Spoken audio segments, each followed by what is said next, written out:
on the computer.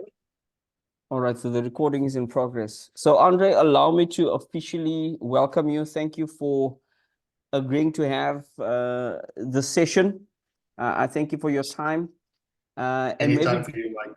and maybe just as an introduction, I think that looks like Faisal, just by the looks of the little avatar. I can't see exactly who's joined us. Maybe yeah, it's Faisal. Welcome, Faisal. Hi, Michael. Thank you for having me. It's good to Greeting, be here. Faisal. Glad that you can join us. Glad you can join us.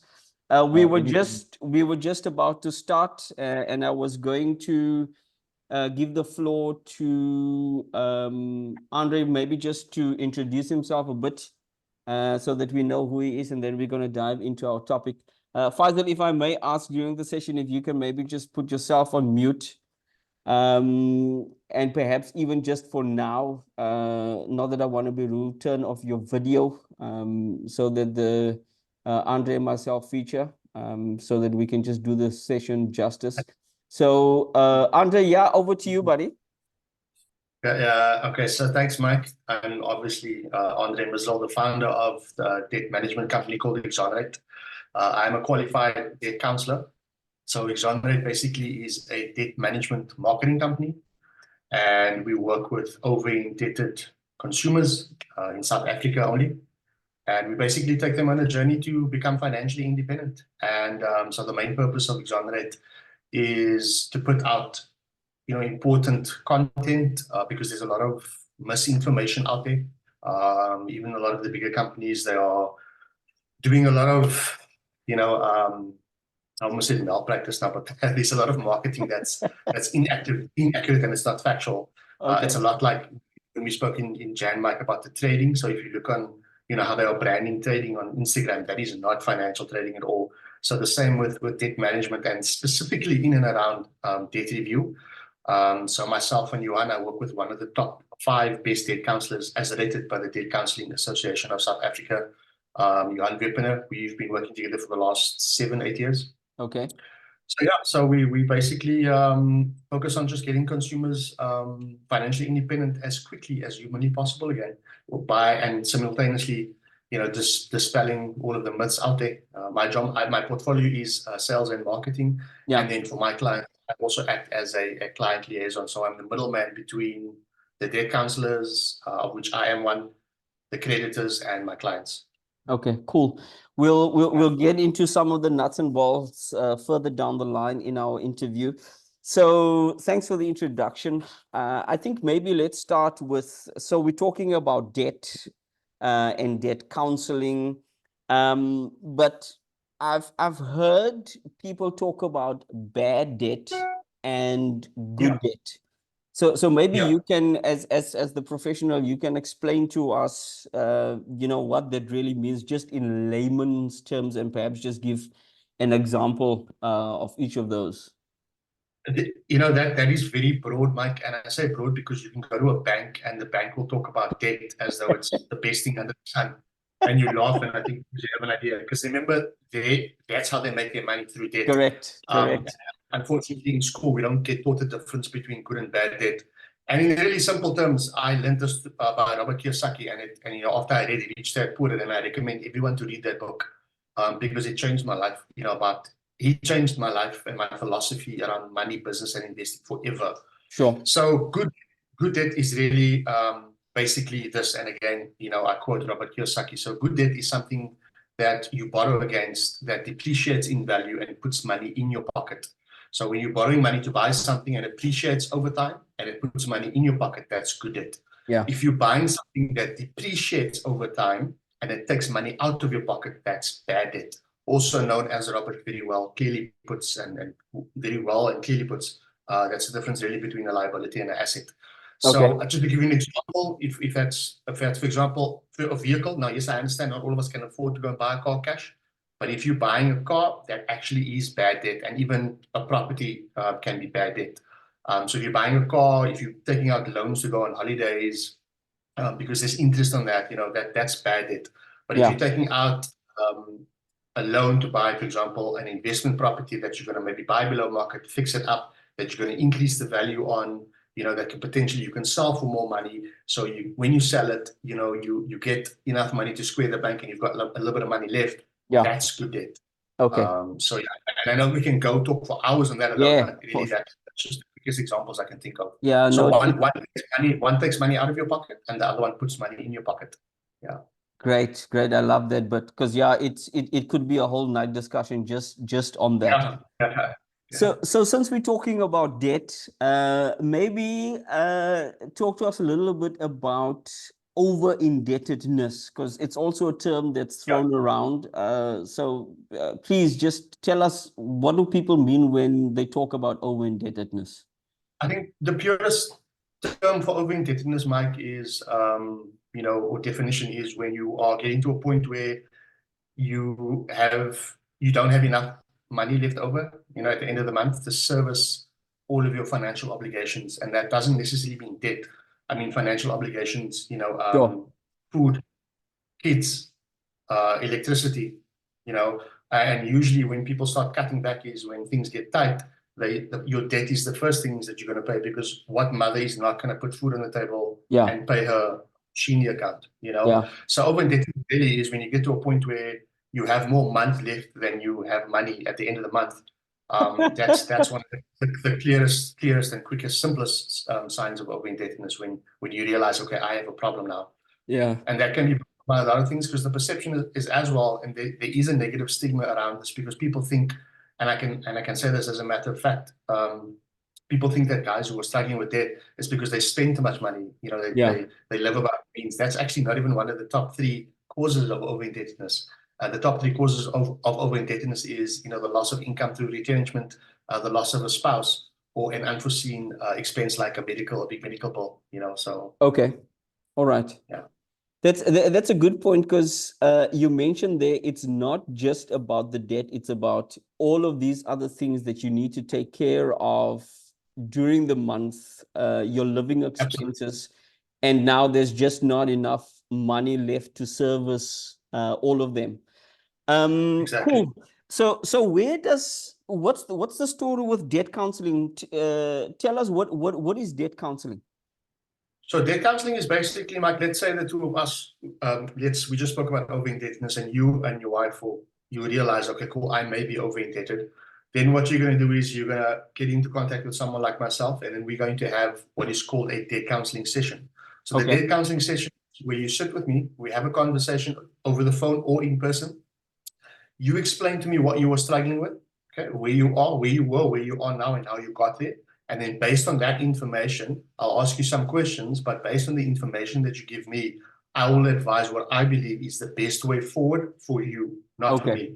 All right, cool. In most cases, if you've got a lot of secured as well as unsecured debt, so you've got a car, you've got a bond, you've got lots of credit cards, accounts, loans, overdrafts, your debt is way over 500, or at least over a $250,000, nothing less than a $250,000, you are a candidate for formal debt review. So debt counseling is the process. We have the conversation. I then explain to you, and if you are a candidate for debt review, I explain to you what the ins and outs of that is, how it's going to impact you, the benefits or the advantages, and so that you are 100% comfortable with the process, that you understand. And then at the end of the day, my job the purpose of debt counseling is to put the consumer, the struggling consumer who's under financial duress, in a position where they can make an informed decision to do what's best for them. Okay, and like I said, it isn't always debt review, because not everyone needs debt review. But because of the lack of the debt counseling process, which we just spoke about, it's causing a lot of problems in the industry. Okay, all right. And can you perhaps just tell us a little bit, because I remember back in the day when I just started out working, I mean, the whole concept of debt counseling and debt review is fairly new, because I mean, 15 years ago, it didn't exist. We just went out and No, I mean, it was only enacted. You're right. It is a fairly new act, which is probably why there are so many problems. Yeah. So maybe can you tell us what gave rise to the fact that we now have people, it's a profession, and you have somebody like yourself that's a qualified debt counselor. So, what led to that point where somebody said, hey, maybe we need to do something about this? That's a brilliant question, Mike. So if you remember, the National Credit Act started around 2005, and it was Yeah, fully enacted about 2007-8. So, and if you remember what happened in 2008, it was a global crisis. And correct. believe it or not, I don't want to get to a political bubble here, but South Africa was actually, because of the National Credit Act, one Yeah, of the few countries that kind of wasn't that badly devastated by the hit. Obviously, globally, okay. it was disastrous. But prior to the 2008 collapse of the global economy, South Africa as an economy, we realized that the default rate had shot sky high, and the government needed to do something because you don't have to be an economics major or a finance guy to understand that how you grow an economy is by debt. Yeah, Now, sure. whether it's good debt or bad debt, the guys really don't care. They just need to make sure that there needs to be a healthy, cycle of consumers applying for debt, paying their debt back, applying for debt, because it's actually not just a consumer debt. Because remember, governments lend from central banks Yeah, lend to commercial banks lend to consumers. So it's a whole economic cycle, yeah, which is unfortunately, almost every economy is built on debt. So to answer your question, Mike, there was a problem. The default rate was too high. The South African government realized, okay, they needed to do something. And really, in essence, that's how debt counseling came into being. So they yeah, decided to come up with, which I believe is actually a pretty good thing. One of the few things I think that they got right. They created a mechanism where they could help a consumer basically become rehabilitated. I actually don't like that word, but become rehabilitated financially. Get yeah. them into a process where they could afford to repay their debt, get them debt free, so that with the objective of getting them back into the economy as a Okay, responsible, credit sure. active consumer. Yeah, Yeah. Did sure. that answer your question? No, no, no, it does. It does. It does. I spoke a lot there. So, Yeah. Okay. so no, no, it's fine. It's useful. It's useful information.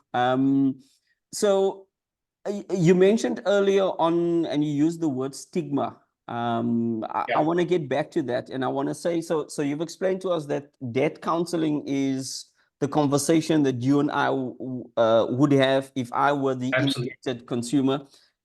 But Absolutely. why is it?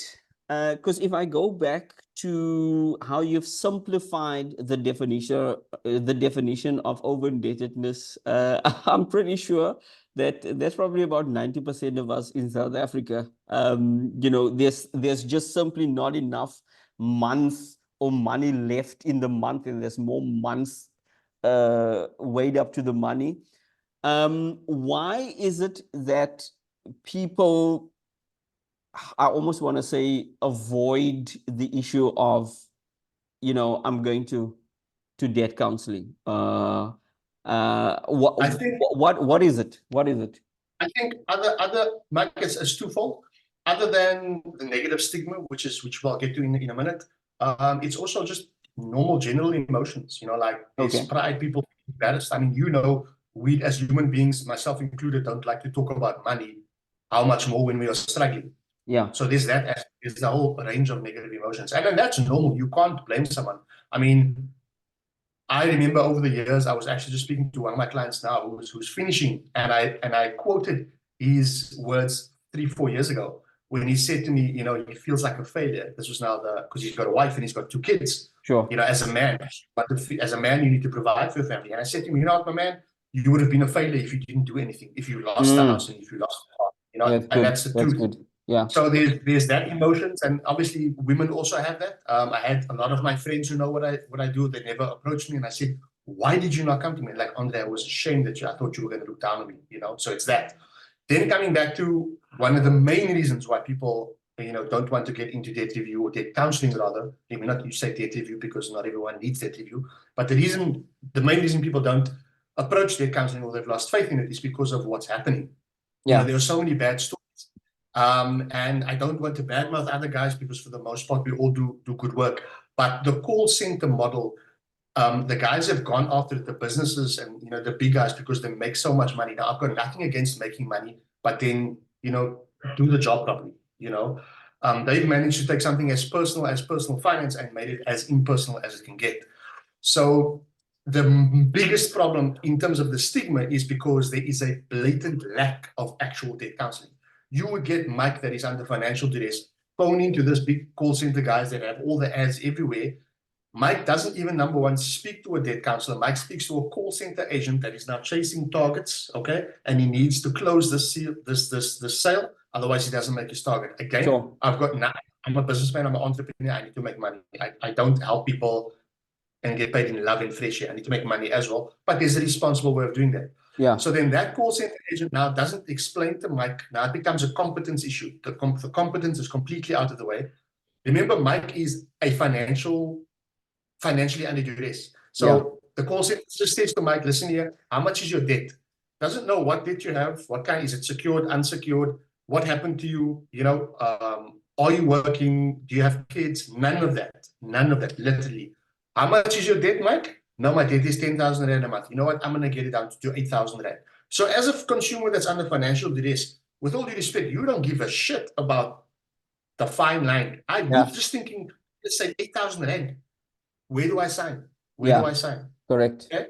Now they hook you in with that. Cool. Send you a WhatsApp, send you the emails, the application forms, everything. You sign up. A month later, you get an email, not even a phone call, an email. Unfortunately, Mr. Furi, your appointment, the bank's rejected our proposal. You now need to pay 12,000 Rand a month. That's 4,000 Rand more than you were quoted. Wow. Okay. So what happened there? So the reason is they quoted you an amount. You've already made your first payment. Now you're picking up the phone to call them. You can't get hold of anybody. Andre doesn't work there anymore. You're WhatsApping, you're emailing, you're frustrated. Now you're feeling like you got scammed. Yeah. Okay. Yeah. And now you're thinking, no, okay, leave this stuff. I want out of this. You forget everything. You don't pay nobody. Now, a few 6 months down the line, you go and apply for credit. Sorry, so you're under debt review. Debt review. So no, I canceled that. That was the people didn't help me properly. I came right. I'm sorry, but unfortunately, you're under debt review, and that stays in your profile until your debt is paid up. So that's just one of the many examples, Mike, of what it really is. It's a lack of actual debt counseling. Yeah. And it's a blatant, there's incompetence, and it's blatant, irresponsible debt counseling practices that actually happens. And that's what causes that. That's just one example of literally hundreds of things that goes on. And because of that, now debt counselors get blamed, and debt review gets blamed. In the meantime, it was that individual, who didn't do the process properly. It's like going to a doctor, Mike. Or, you sprained your ankle. You're going to a doctor, the doctor's got maybe strategic partnerships with surgeons. I know this is a very all-out there example, but this is really what happens. Actually, let me give you my example. So I was in Pretoria 3 years ago. I was in a bad car accident. I had 3 ruptured discs in my neck, right? True story. I went to see an orthopedic surgeon, right? He told me I need surgery. Now, at the time I was 35 years old, I was still very young for that type of procedure, because the procedure to remove the discs, fuse them, put in fake ones would cost me about R250,000, and I would lose 5 degrees movement in my neck. Then I thought, no, man, I'm going to go see a second opinion. And then I went to the neurosurgeon. The neurosurgeon is the one who actually does the surgery. He said, yeah, no, you need surgery. And then eventually I found out that the two of them actually work together, hand in hand. Now, I'm not saying that they are dodgy, or do you know what I mean? But like, if you go and see a lawyer is going to encourage you to, let's go to court. He's not always going to, they're not always going to give you another alternative. So it boils down to that, it depends who you're going to go and see. If I had gone to another doctor or a surgeon, he would have said to me, no, Andre, there is another way. You can go to physio, or you can do light chiropractic work. You'll have the problem all of your life, but you may not need the surgery. You know what I mean? Same problem, completely different advice, compared to one that would have cost me R250,000 Rand, 5 degrees moving my neck, and one that would have cost me a few hundred Rand a month in physio or chiropractic sessions. So I think that's the example. Exactly the same thing happens. All right. I get you. So Faisal is the only one on the call with us. But for the people that might be listening to this in the future, so at what point do I admit to myself, hey, maybe I need some professional help here. I need to go and see a debt counselor. At what point well, obviously I need to arrive at that point, right? Out of my own doing. But from where you're sitting, what did you say to the broader audience? Listen here, if you're at this point, it's probably a good idea to go and see somebody. Even if it is just to talk, you might end up walking away and say, no, I don't want anything to do with what Andre has to said. But just, take the first initial steps and say, well, I need to go and see somebody. At what point do people actually need to consider doing that? Mike, that is a very, very, very, very pertinent question, because I can tell you now that the market of consumers who fall into that category is probably the biggest. Guys who need help, but they don't ask for help. Okay. I think, to answer your question, Mike, when you are getting to a point where you are, as the old cliche, and I don't want to sound cliche, but you're borrowing from Peter to pay Paul, that's Sure. definitely the first sign.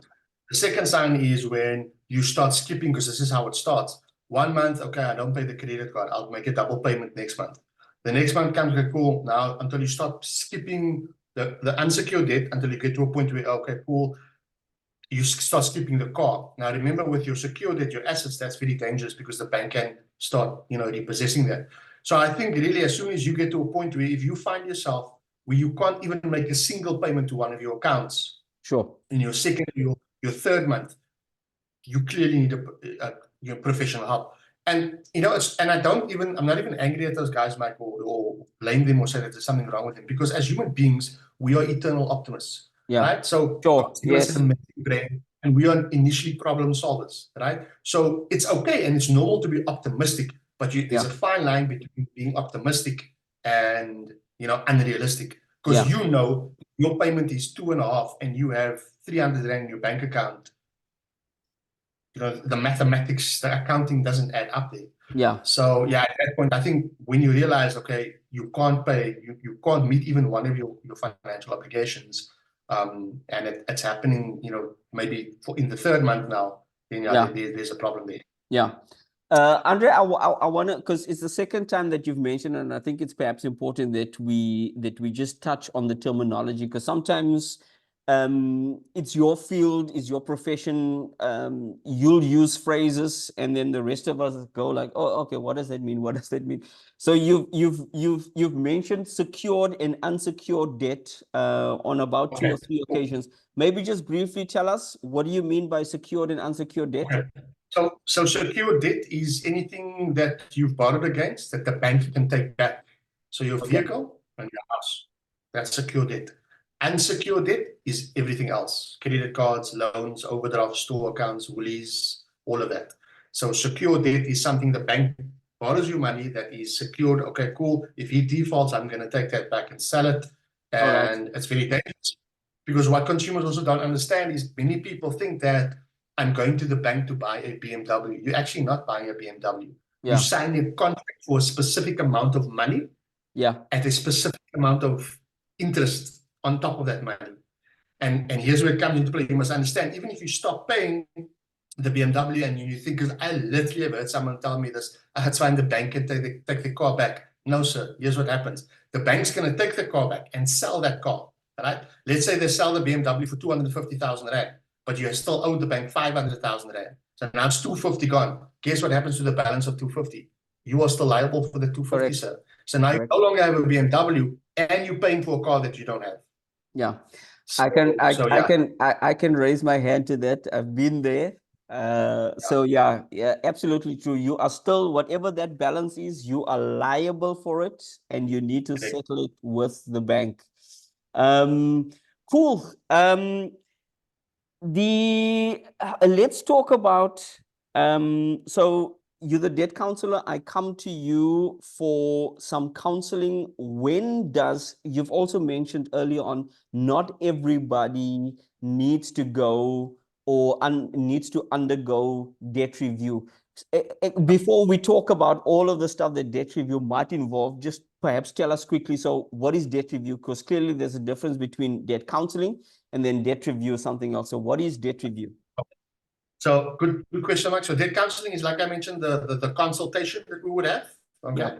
And if Mike needs debt review, then debt review is the process. So the process of debt review is where your debt gets reviewed and restructured.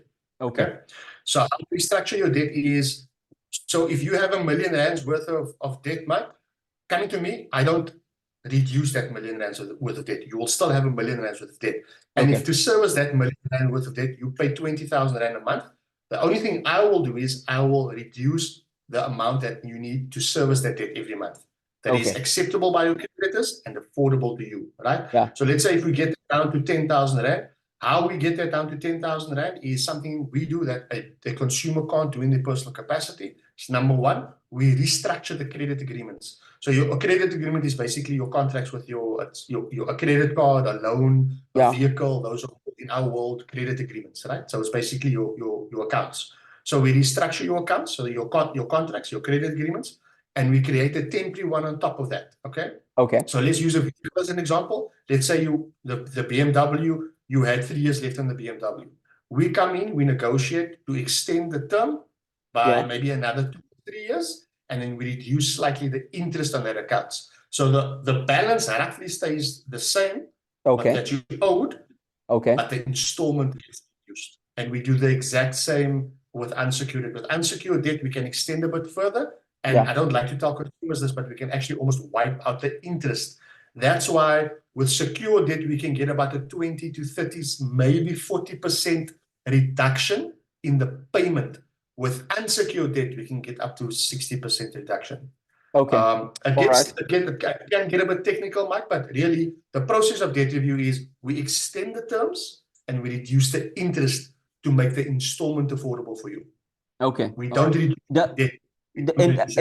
And does the consumer, because if you're extending the term, does the consumer necessarily end up, if you take a overall the capital with the interest, do they overall with that extension end up paying more, or is it going to end up more or less on the same thing? Very, very good question, Mike. It will end up more or less on the same amount. It can become more. Remember, we spoke about incompetence and irresponsible debt counseling practices. It's not just the debt counselor that can act in bad faith. The consumer can also act in bad faith. Okay. Remember, when we enter debt review, right? It's a new arrangement. It's called a rearrangement between the consumer and the creditor. Right? They had the initial agreement. The consumer is struggling, so now we are coming to a new rearrangement, right? That's why the creditor will always say, you need to honor the new arrangement, right? Yeah. As soon as the consumer starts skipping, remember even though we've reduced the interest, Mike, there's still interest on the account, because otherwise how would they make it? Otherwise then it will be a total loss. Then the process, it would defeat the purpose. I get you. Yeah. Because creditors would then not advocate to have debt counseling. They would be against it. So they still make money, but they do take a loss because the term now they have to wait a little longer to get their money back now. Yeah. But to answer your question, can a consumer's debt increase? It can increase slightly if the consumer acts in bad faith by not paying. Because then once the consumer's debt, if he skips a couple of months, remember, you don't lose or forfeit those months. You have to pay up those months. So now that skipped months becomes arrears. And in this country, if you skip if according to credit law, arrears is, there's interest gained on arrears, and interest is accrued daily, right? So you can imagine after 30 days, interest of 30 days, etc. That's why you'll find consumers that have this said, no, they've been in under debt review for 6 months, and for whatever reason, they think, no, I'm canceling debt review. Their debt is a good example that actually goes up, because now the creditor, because they've cancelled the debt review, in their minds, they've cancelled. Obviously, they're still listed as being under debt review. Okay. But, yeah, exactly. So then they think, no, they're not going to do debt review anymore. Then the creditor, because they've failed to meet the new rearrangement, the creditor then enforces their rights, right, under the National Credit Act. They can enforce and claim for that arrears plus interest, and they revert back to the original contract, right? The one that we negotiated falls away because the consumers acted in bad faith. Then they go back to they revert back to the original contracts, and then all that arrears plus all that interest can result in the consumer's debt actually becoming more. So if everything is facilitated properly and running smoothly, Mike, no, the consumer's debt will not increase. Unless a debt counselor effed up monumentally with the interest, or the PDA didn't pay the client's debt. But I mean, that's why we're there, because we need to follow up on these things. We get paid to do these things. All right. But under normal, if everything runs smoothly, no. It Okay. is only if one part acts in bad faith or doesn't do their job, which is either the consumer or the debt counselor. Yeah. All right. So there might be somebody sitting and saying, nah, I don't see the need for a guy like Andre.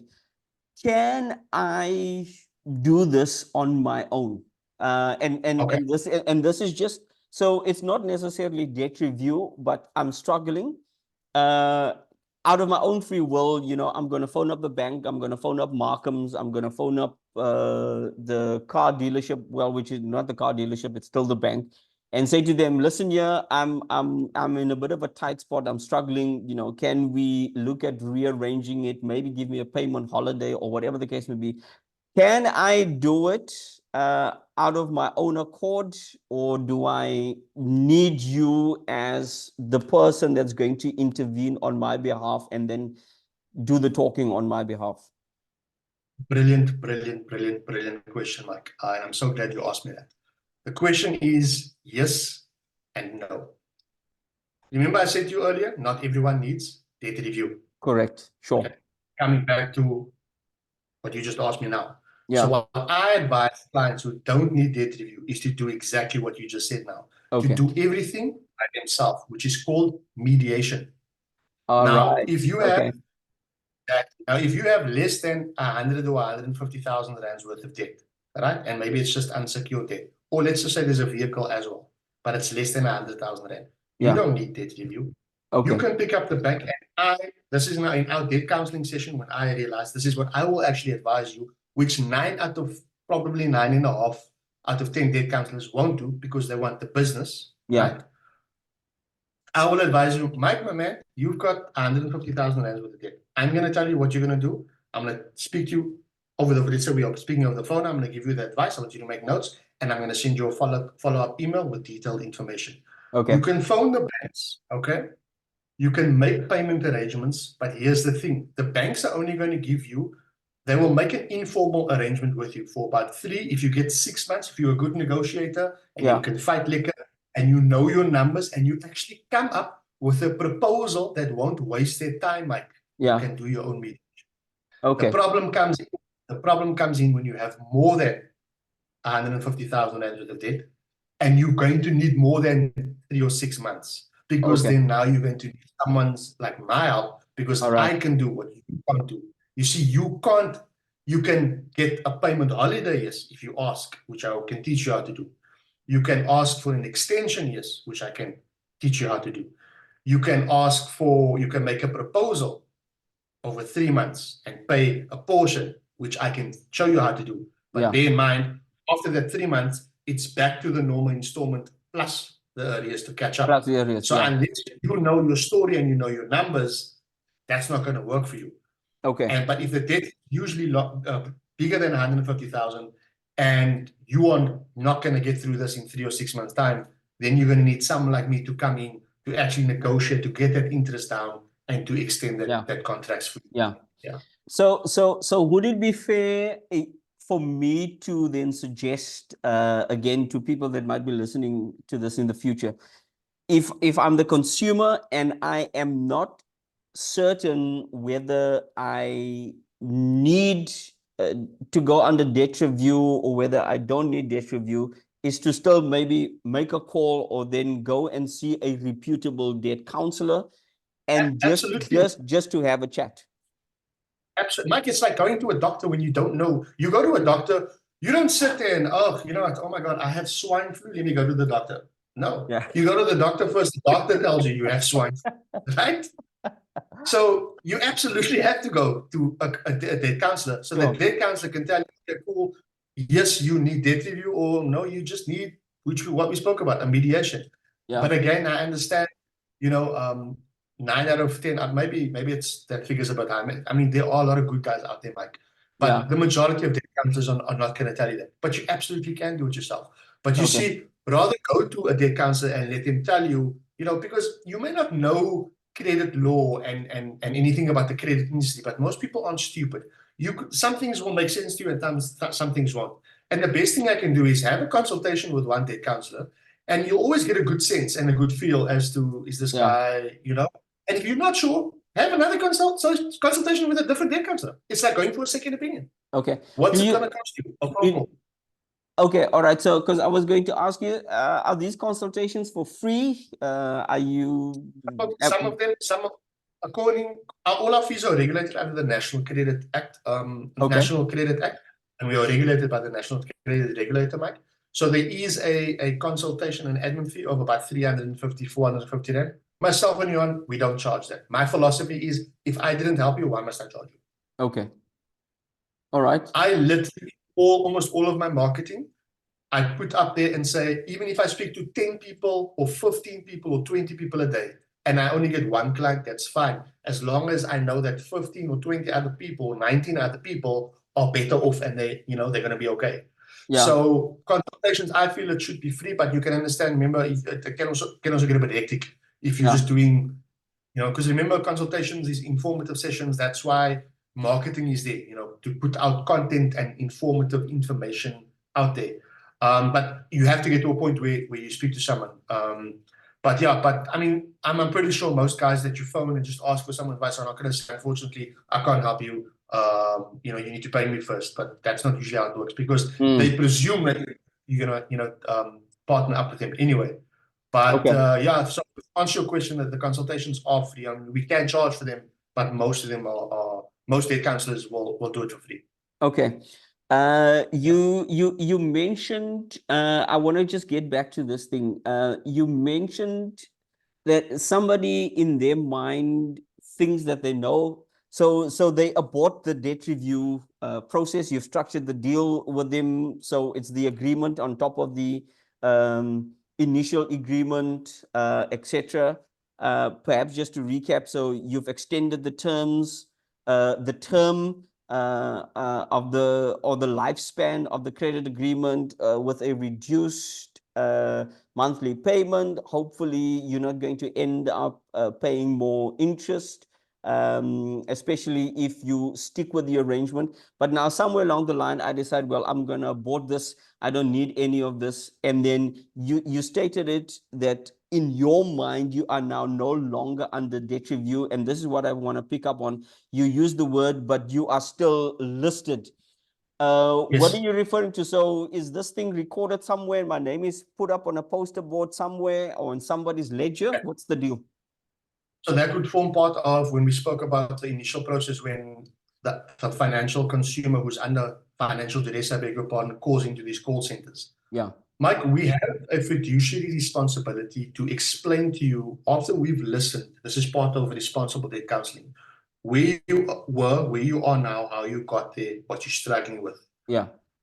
If you are in need of debt review, before I let you sign anything, I need to put you in a position where you understand the process 120%. Sure. And one of the first things I need to tell you, sir, how this process is going to impact you is, number one, if you sign on that application form, you give consent to be placed under debt review. What that means for you is, number one, you will be listed on your credit profile at the credit bureaus as being under debt review. That is not a blacklisting, because that's one of the other biggest misconceptions. Sure. That is to protect you as well as creditors, right? So that you don't go and make more debt. Because remember, you shouldn't be applying for more debt anyway. So what do you want to do with more debt? Yeah. Because we're in the process now of structuring your debt to get rid of your debt, to get you debt free, right? Yeah.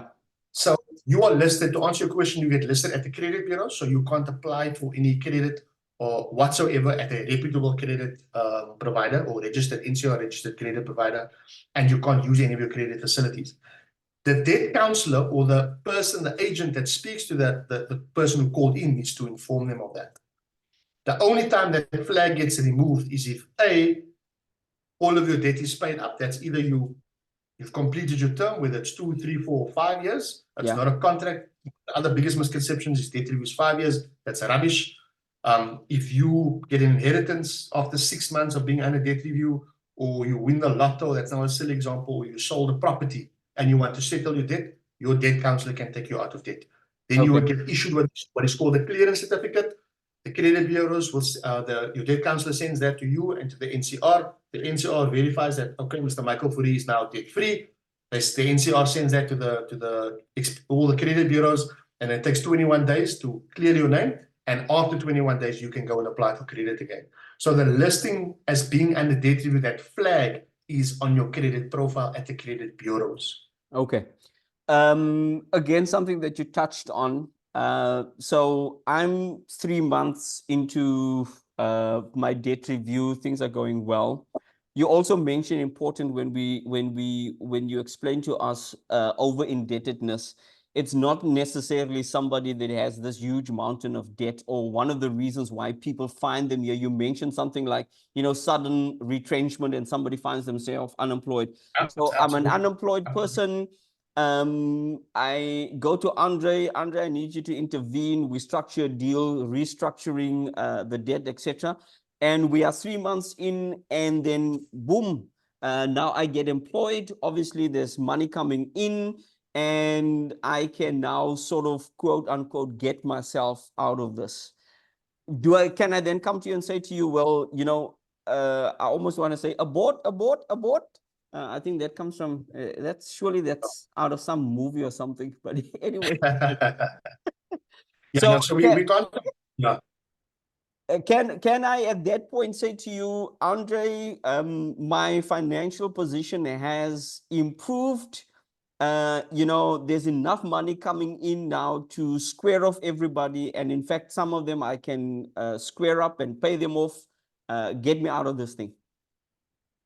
Okay, so to answer your question, Mike, you, under normal circumstances, like I explained earlier, you won't be able to exit until you've settled all of your debt.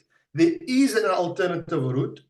It's a more expensive one. So you can make use of the services of an officer of the court, an attorney, that can apply to have that initial debt review court order rescinded, Okay. which means like to have it overturned because you are now no longer over indebted. But that's going to cost you between 6,000 and 8,500 rand. If you have the money, you can absolutely do that.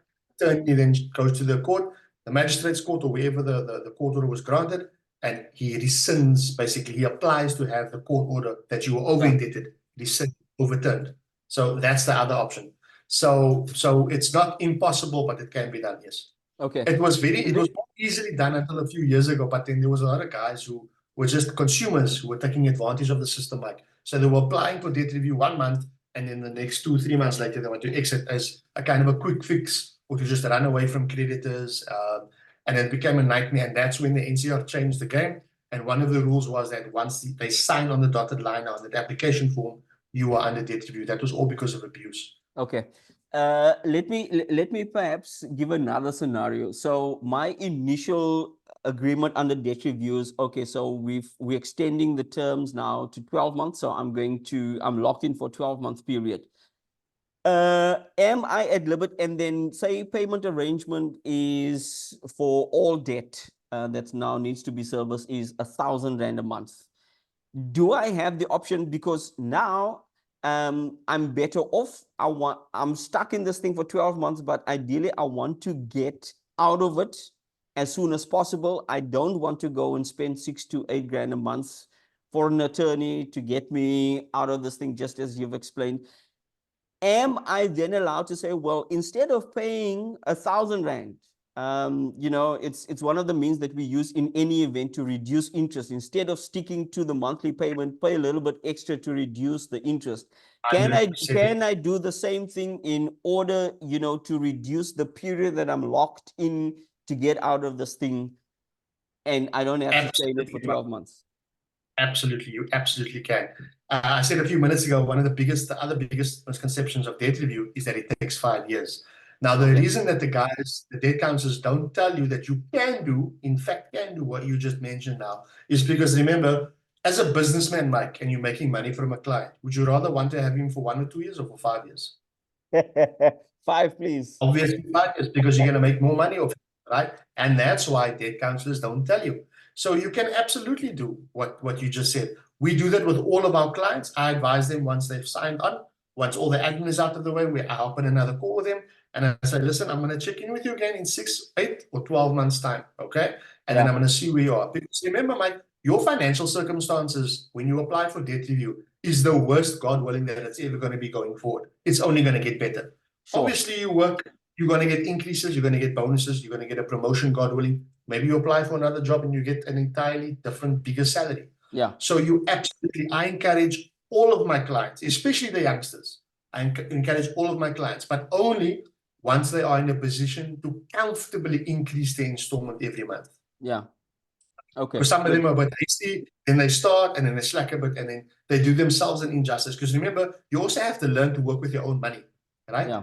So, but to answer your question, Mike, you absolutely can do that. And I encourage that because it shortens the term and you're right, you save on the interest as well. And why would you not want to get out of debt quicker? All right, cool. And I think you mentioned it earlier on when we spoke about, I asked the question, can it, with this restructuring, can the interest increase? And you said, yes, there's a possibility, but one of the reasons could be a client not sticking to the terms.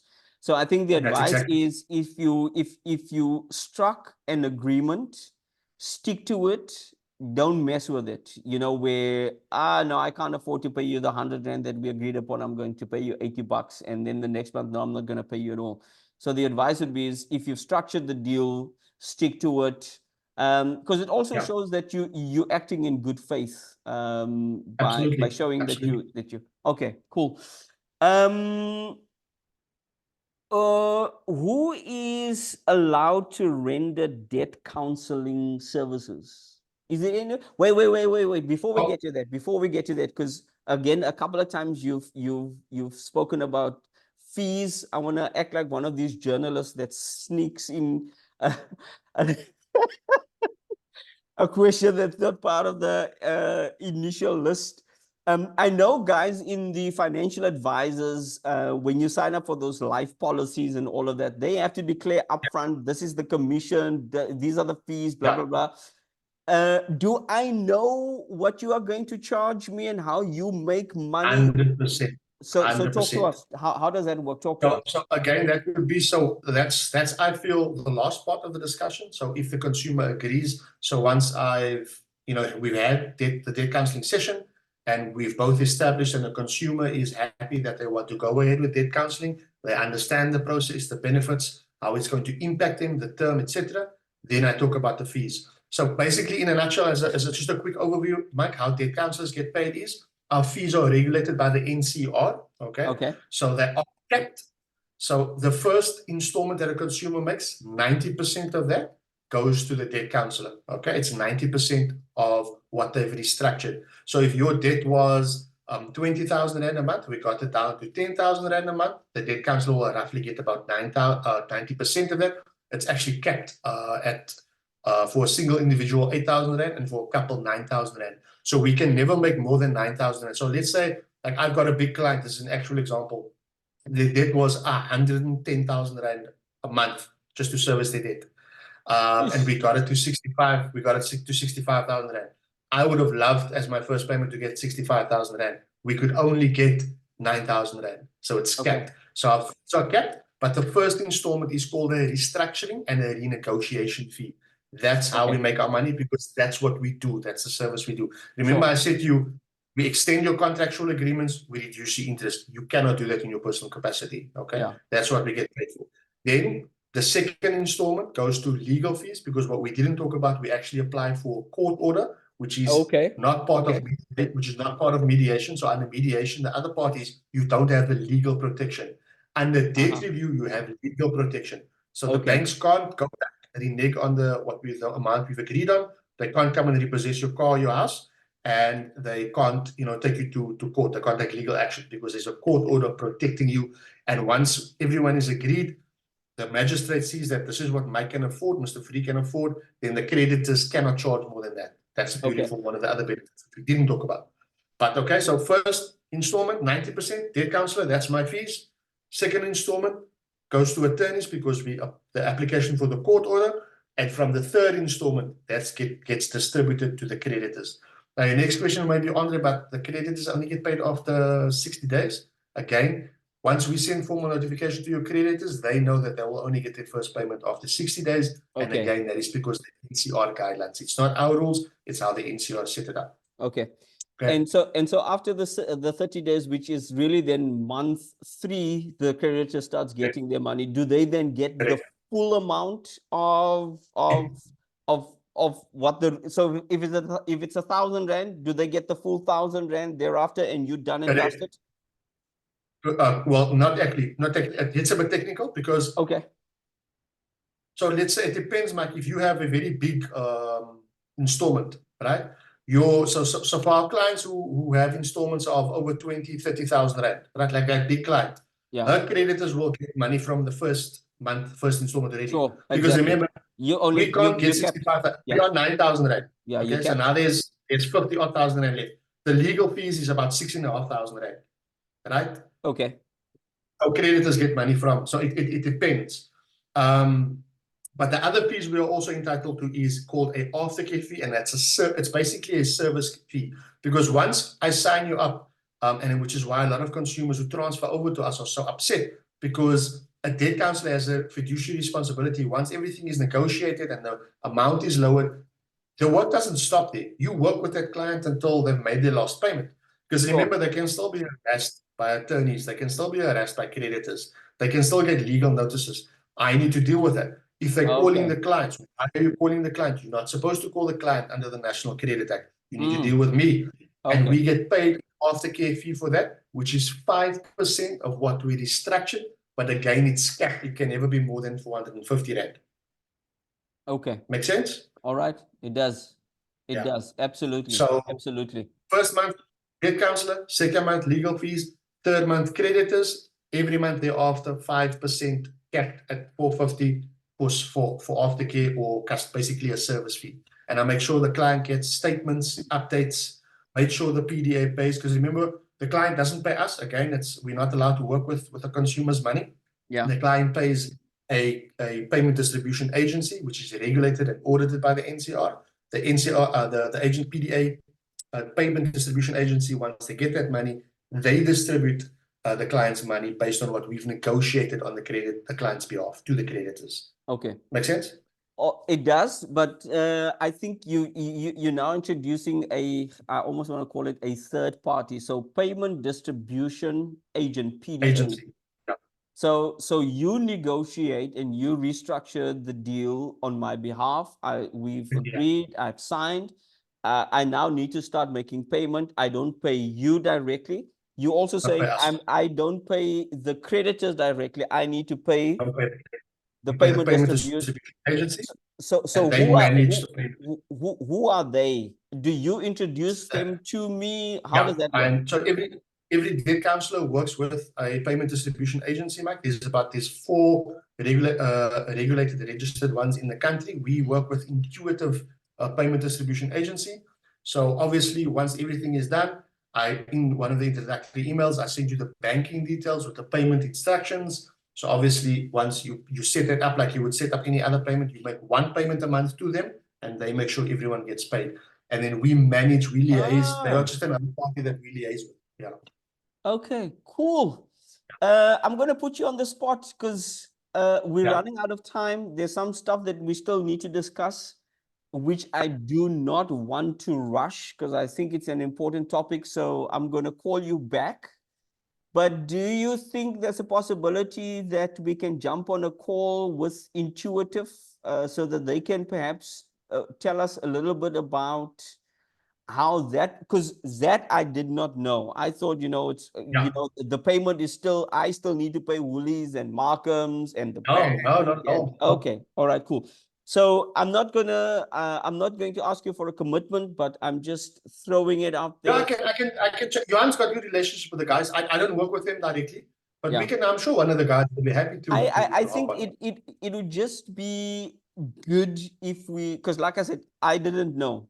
And I think part of what we are trying to do here is we want to educate the consumer simply because of the misinformation, because of predators out there that's out to nail people that's already suffering, only to find out that you are thinking you're under debt review and your debt has been restructured, just to find out that you're paying money to somebody that's chowing your money, and you get calls from a lawyer or a Foschini or whatever the case may be. Hey, why are you not paying us?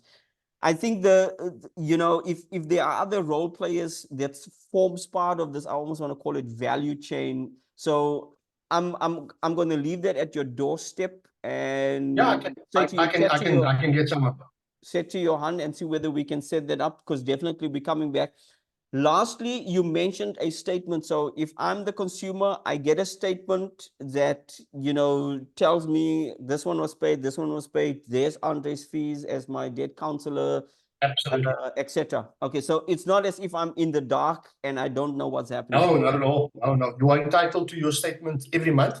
So you can request that. What we do, myself and Johan, we've got a bit of a best practice. So we send our clients a spreadsheet, but only twice a year. Because look, you can request a statement at any time, but we've got it on a spreadsheet, because after 6 months you can see the real progress. I mean, you start to see progress. So that's what we do. But at any time you feel you wanna investigate something, we will have a statement from IPDA sent to you, so you can see exactly who's paying, getting what the old terms were, the new terms, the new amount, the new interest, the old interest, etc. All the information is on there. Okay, cool. I see Faisal. I just want to read to you what Faisal said. Wow, I'm glad I've joined. The information is very insightful, especially for me who's just starting out. Thank you, Mike, for having these meetings. I'm definitely going to join everyone going forward. Thank you, Faisal. Andre, yes, sir, but it feels like we're just getting to the juicy bits of it. But buddy, it's been an hour. It was great having you. Faisal, Yeah, always. I was hoping that there would be time left for questions, but I'm afraid not. You can email me, Mike. Faisal can email me. Yeah. Do you want to just type in your email goodies in the chat so that Faisal can get it if he needs to? And Faisal, please be our ambassador, spreading the news to your friends and family members. I think Andre, you might not know this, but Faisal is a young, enthusiastic, up and coming entrepreneur. You would have seen my status updates about the Youth Start Entrepreneurship Program that I'm part of. Faisal has made it to one of the top 10 this year around. He'll find out on the 13th of June at the awards evening, where he ranked, whether he won the competition or whatever the case may be. Nice. So, nice. And I think it's important for Faisal and his age group because, there's no other way of saying it.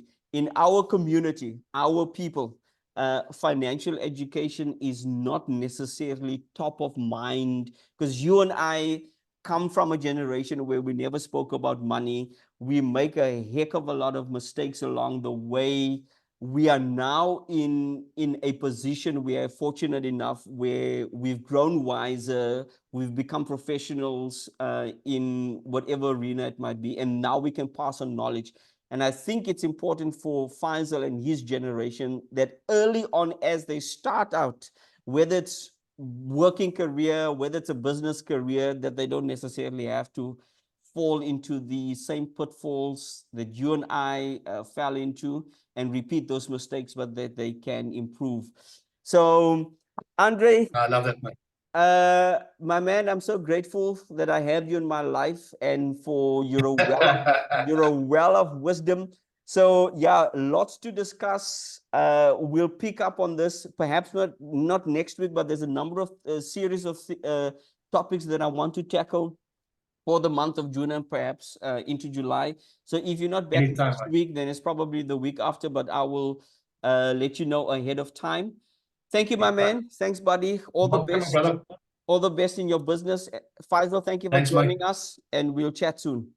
Cheers, guys. Okay, cheers, guys. Cheers. Bye-bye.